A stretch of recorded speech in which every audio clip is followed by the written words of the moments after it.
Good afternoon, ladies and gentlemen. The time has come. After a lot of requests on my last video on why Renata is my favorite champion, I got a lot of questions, and I also just got, I know one person specifically asked for just a Renata guide, which I would love to do, so that's what I'm doing today for you guys. But before I get into this video, I do want to say one thing. You guys are absolutely fucking insane. Thank you guys so much for the support I got on my last video. It was actually fucking crazy to me. I set a goal for myself. By the end of this year, I wanted to reach 50 subscribers. I am now sitting at 68 fucking subscribers. That is insane to me. That is absolutely bonkers. I shit my diaper the second I checked, alright? I pooped all over the fucking place. I see 68 subs. It's fucking crazy. It's absolutely crazy.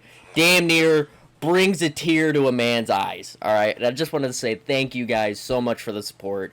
Thank you so much for all the comments, for all the questions. And just, it was awesome to be able to interact with everybody in the comments. And thank you guys so much for that. Anyways, let's get into the video. Alright, so first things first. Definitely want to do a Renata guide, especially, like, new players. If you've been playing the game for a while, you just know that, like, Riot makes no fucking sense at all. Okay, they make no sense with these fucking little... Whatever the fuck this is, it doesn't make any sense. It's worthless, it's fucking stupid. Like, let's just look, alright? Let's just look at Renata W and just watch this, and then... If you were a new player... If you were a fucking new player, do you know what any of this fucking means? Like, if you were a new player, would you, after watching this, have an understanding of what Renata W does? I sure as hell wouldn't. What the fuck is that? Like, I mean, the rest of these are okay, but, like, what? That doesn't really... It's just stupid, alright? It's just fucking worthless. So let's just get into the video, okay? So the first ability that you have on Renata is your Q. That is handshake, or you go away, or get over here, alright? You got two different forms of that, right? But the reason I absolutely love this ability is for example, so on Thresh, you know, his Q, it's also a hook type thing.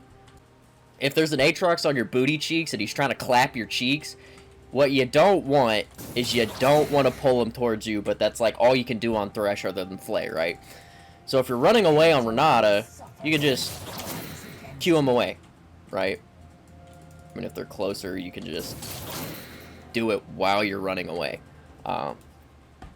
Now, what I see a lot of Renata players doing is when they queue somebody and say they do want them to go away, they hold it, and then they throw them. You could do that. That's fine. I mean, it's a little extra second of CC. But if it's something like a Wukong, which I'll put a clip up of what I'm talking about, but if it's something like a Wukong, and he's dashing onto you, you want to spam Q. You want to throw it where you want it to go, and then you instantly want to queue him away. Because then he'll be, like... You can't hold it. It's not gonna stop his ability. When it comes to actually, like, CCing them, right? I think it's, like, I don't know what it counts as.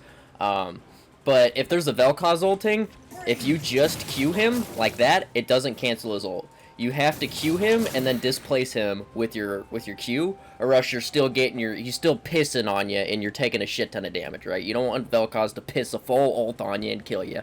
So you have to instantly Q him away. See, like I said, I'm a fucking yapper, alright? I'm a yapper at heart.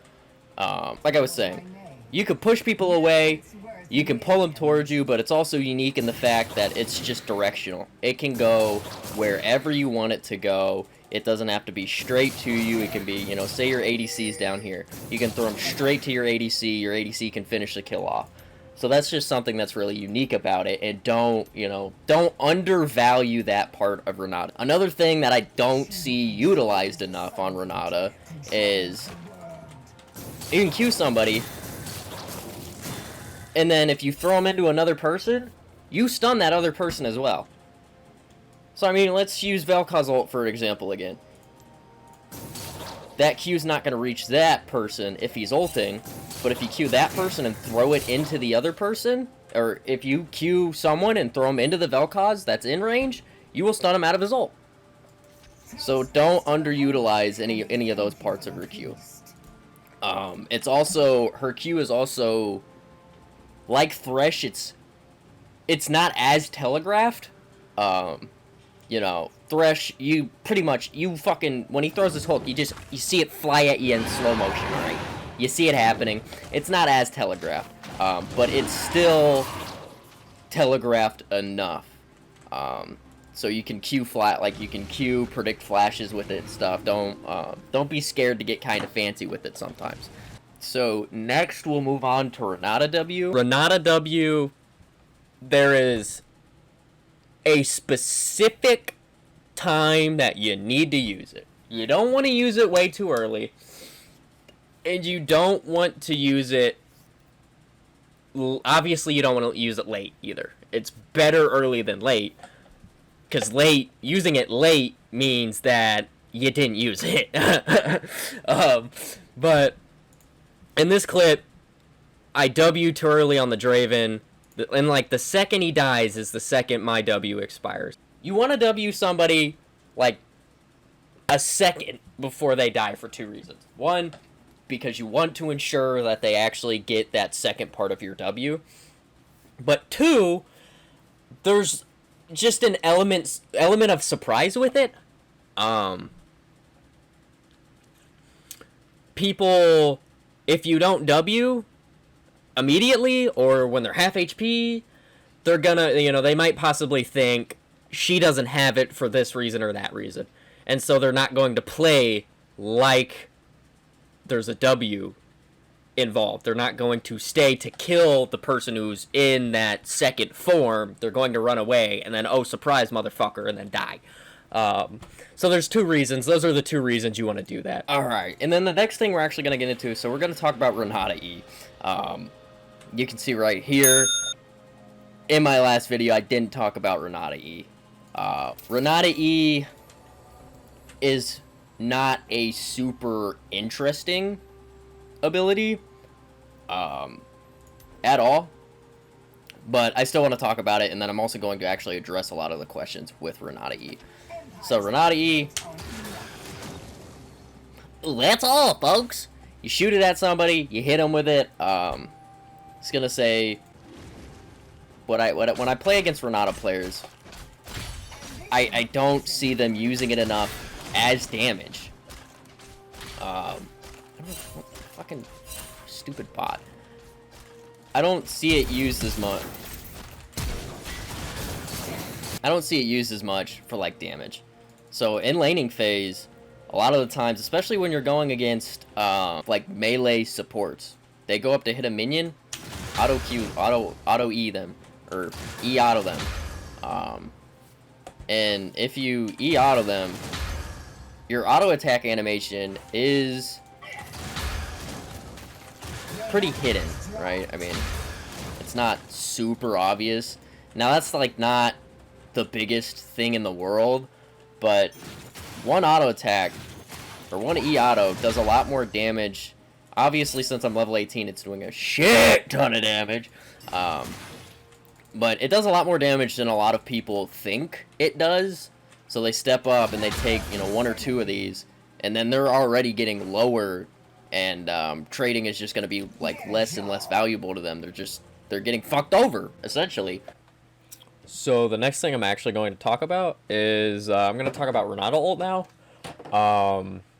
And I'm also just going to kind of talk about some of the things to help get a good Renata ult. So like I was yapping about, right? I told you, I'm a straight yapper, alright?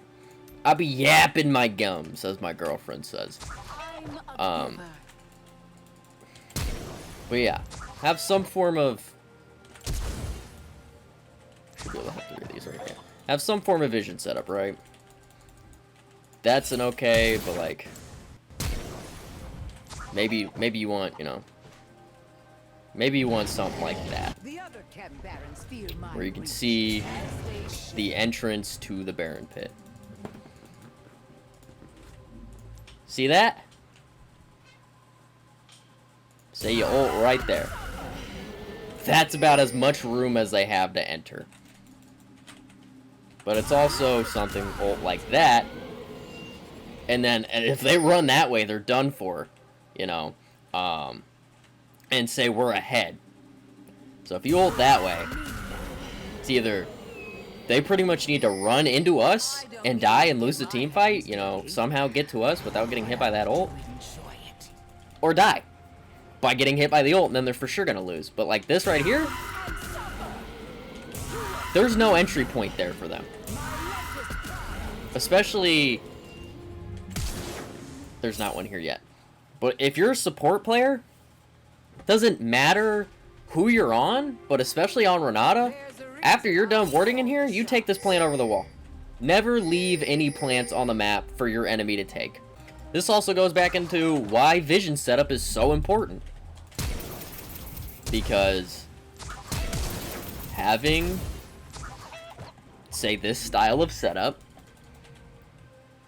you know where to position yourself. If they're not coming from this way, you want to, you know, be hitting the Baron. Fuck, kind of fucked that up, whatever. You want to be hitting the Baron here, right? So you can just ult here and stop them from being able to enter here. Or if they're coming from this way, you want to be hitting Baron here. And this goes back to playing tank Renata, where if I am here, and they, like, you know, they get on top of me, they get through here, because say my team's bad, and they don't, you know, they don't react to them coming in time, or think I'm going to ult, say something like that. If I'm tank, that gives me enough time to stall out, right? It gives me enough time to stall out. Maybe I get Nautilus hooked, then I ult. Maybe something along that. But playing around these objectives is insane. It's very vital. Say your team's trying to bait for something, and you ward here. Renata excels, especially with her ult, she excels in team fights in the jungle. Because of what I discussed earlier. Tiny, tiny alcoves. If they're coming this way, and you ult, where are they going to go if they don't have flash or like a free dash? If they don't flash over here or flash over there, and I guarantee not their whole team's going to have flash. So you're going to ult these guys, you're going to engage on them, and then there's going to be somebody over here trying to get back into the team fight. And after that point, it's going to be over. It's just over. They're done. And it's the same for Dragon, right? Now, obviously, Dragon's a little more open. You ward here. You do a ward like that. You ward the banana brush, and it's important to ward the edge of this brush. Now, this is kind of like you kind of want to hope your team might ward, but you might want to ward that, right? You might want to ward something like this instead of something like that. You can see if they're coming through this bush, and as long as you got prio down here, minions are a form of vision. So, you know, you clear the wave. And I'm assuming at this point, like a huge team fight, I'm guessing, you know, that tower's gone. But if nobody's, you know, if nobody's down here clearing the wave or whatever, you know nobody's gonna come from here unless they have like a fucking 5-man TP from this way. But you've got prio mid lane. So you have all the vision of the whole lane, so you're gonna assume nobody's coming like around. You're gonna assume nobody's coming from, you know, this way down and that. You're just, that's not a very plausible thing. So I actually control ward this bush too. Just deny the vision of this bush. And boom. They have that, you know, small little area. Or if you're fighting in here, they don't really have much to do here. I have a clip that'll show up. You know, we're fighting against somebody, there's a Fed Fiora on top of it, and I ult. And it's kind of like, I hit a fat ult because I don't even have a choice. Even if I wanted to just miss it completely, I hit most of their team because Renata just excels. Her ult excels in this area. See how they're in that alcove that I was talking about? They couldn't escape. There's not really much they could have done there because they're in this little alcove here. Obviously, I'm not going to sit here and take all the credit for that. The Hecarim set that up beautifully for me. But I flash in, and then they're either going to have to run up. They're either going to have to run up into my Rise, get hit by my ult, or they're going to have to try and get down here, but with the way they were positioned, I flashed, got on top of them. They couldn't get away from it. Alright, so pretty much the last thing about Renata ult is Fog of War. Use Fog of War to your advantage. Let's say we got our target dummies here, and they're pushed up. Wave's probably, so it's just frozen wherever, somewhere around here. Use this Fog of War here to maybe possibly get an ult off. Say your jungler's ganking from up here and you hit an ult on them. It's important to use that Fog of War. But not only that, say for whatever reason me and my ADC are running down from this way, and we're going to run into this bush, pretend like we're going to run away, get in this bush, get out of vision, and run under that turret. Say these target dummies are following me. If you ult out of this bush, there's great ways to just have, a surprise ult without them seeing the animation for it. Good into some team comps and some not. But this game, they have a pretty heavy engage style team comp, especially with Malphite and Jarvan.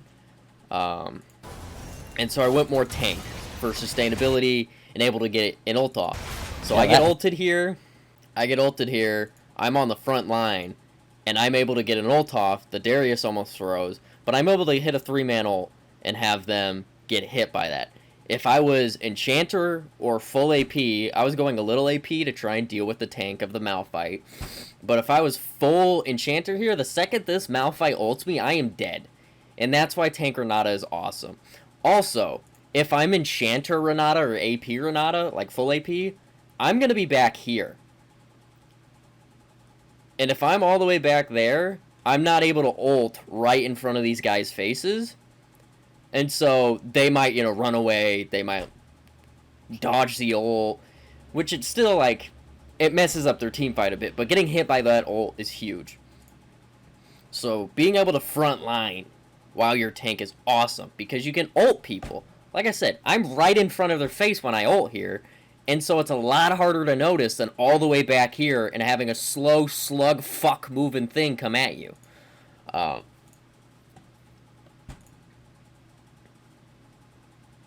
the thing about Renata ult is there's two things. This one doesn't showcase it great. It doesn't showcase the first thing. It showcases the second thing great. But the thing I want to talk about is when it comes to Renata, her ult is amazing for team fights, but it is really good for when you want to play around an objective. So, say you've hard shoved mid, you've got prio in all your lanes. The first thing, you want to have good vision.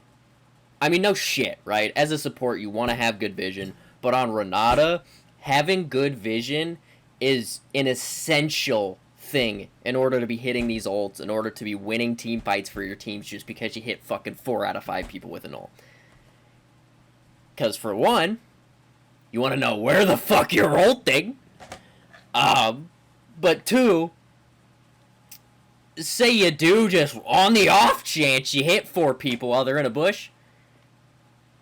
You can't, if you can't see them, I think max level, they're in that ult for 2.25 seconds, something like that. That's not a lot of time. So if you can't see them, you just wasted your ult. But the second thing is when you do have all that vision, there's all these little There's all these little alcoves around the map that are damn near, you know, the width of Renata ult. Damn near the width of it. So if you play around, and you know, there's one up there as well. Here, let's go into League.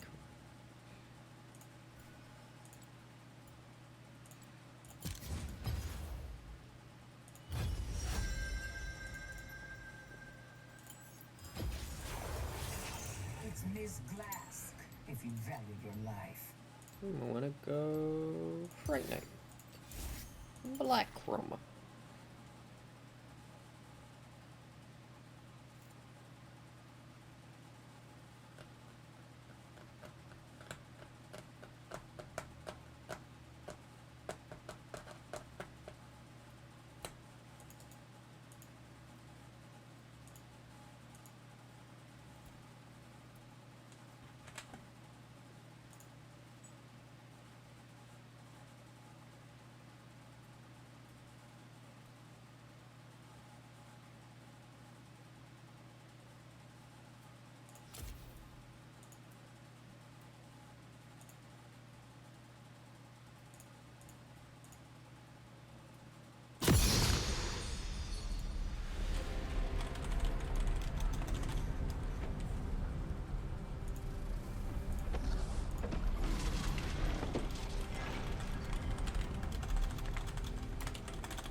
The difference between medicine and poison is the dosage. Allow me to demonstrate. Some new business Okay. partners. One last thing. You know, we went over abilities, how to properly use them, the best way to, you know, the best way to try and use them. I got a question that says, well, I got two questions actually. One's, what do you think about her itemization? I see a lot of players build her like an enchanter, which I think is a mistake. I agree with that completely, and I'll get into that in a second, because I'm kind of answering two questions. I also have one that, what kind of builds do you recommend with Renata? I'm always trying to figure out what to build with her, and never do the best options. Feels like playing Bard. So, building Renata. I completely agree. Enchanter, I think, is fucking just terrible. If you build it, whatever. You know, I'm not... If that's what you want to build, I don't care. But... Say we go. Say we just do some shit like that. And that's... that point in the game. Say like... level... 12. We're gonna go over here. Shit. We're gonna go over here. Fucking get off my screen. Oh, I'm gonna have a fucking mental breakdown. Get the fuck off my screen. I mean, look at that shield. That's compared to anyone, compared to like a Lulu, compared to like a Soraka heal, a Lulu shield, a Nami bubble, or not a Nami bubble, a Nami W. Oh my fucking god, stop fucking messaging the fucking group.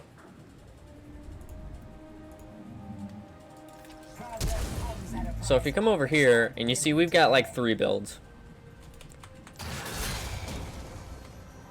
Even with, well, I gotta wait for that to go away. But even with Locket, that's really not anywhere close to like a Nami W, Soraka heal, like a Milio shield, a Lulu shield. It's not even close. Like, it's not even, to me, that's just not worth it at all to build all these items. Like, I get they're cheap and everything, but I just don't think that they work. I think it's a mistake. I don't think it's a good itemization for her. She's not a shield bot champion like the rest of them are, or heal bot like some of them are.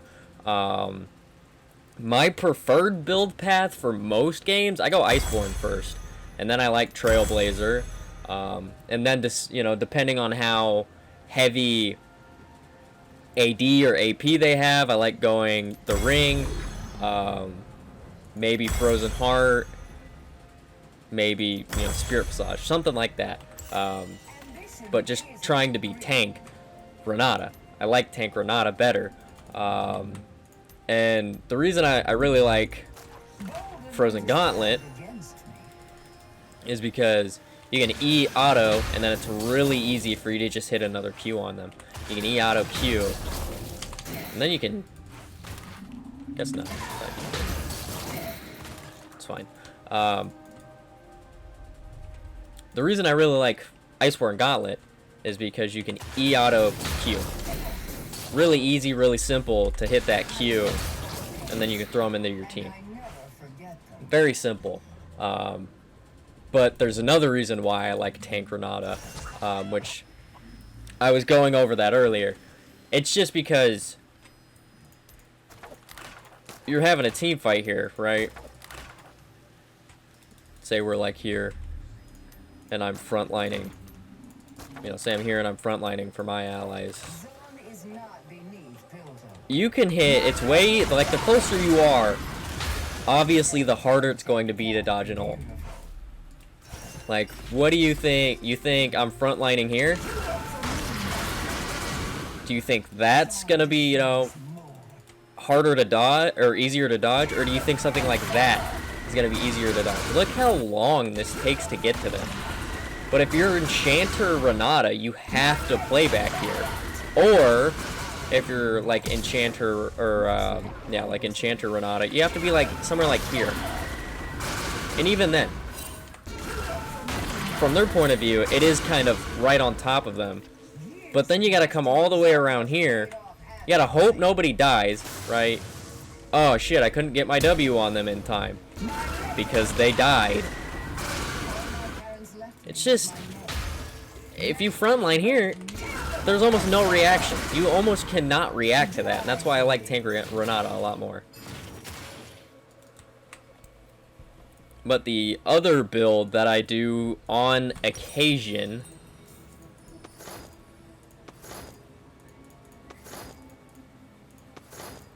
is I go Morello first item, then you can do something like Rylai's, Rod of Ages,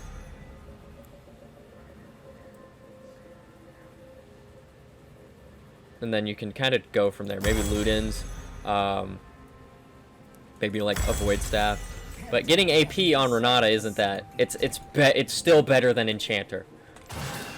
Like, look at that. Because her E scales off of AP. That shield, I guess so. Yeah, I am full build, and I wasn't full build when I was showcasing the Enchanter build. So I'm not gonna sit here and say like,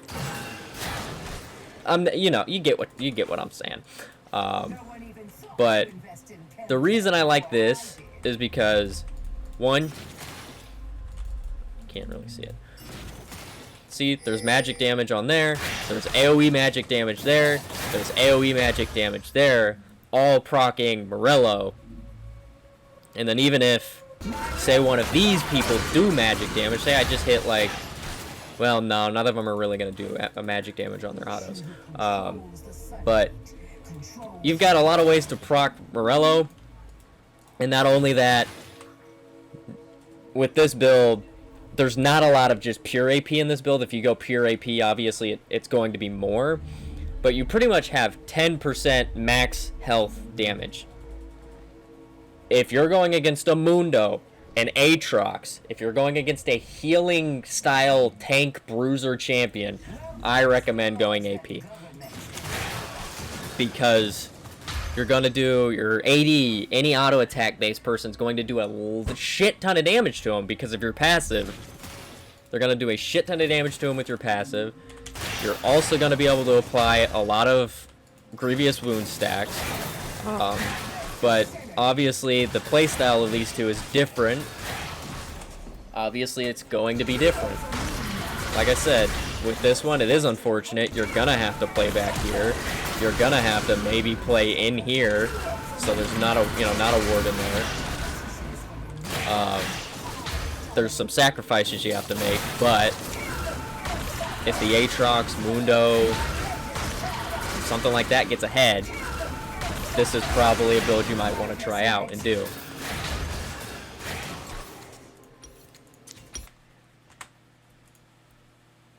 Thank you guys so much for watching this video. If you made it to the end, thank you so much for watching this video to the end. I appreciate all the love and support, the subscribers. It's all fucking crazy. It is all insane. I appreciate you guys so much. Thank you so much for watching the video. I hope you all have a wonderful day and a happy New Year's. I'm hoping to get this video up before then. If not, I hope you had a good New Year's, right? Thank you. Thank you all. I hope you have a great day.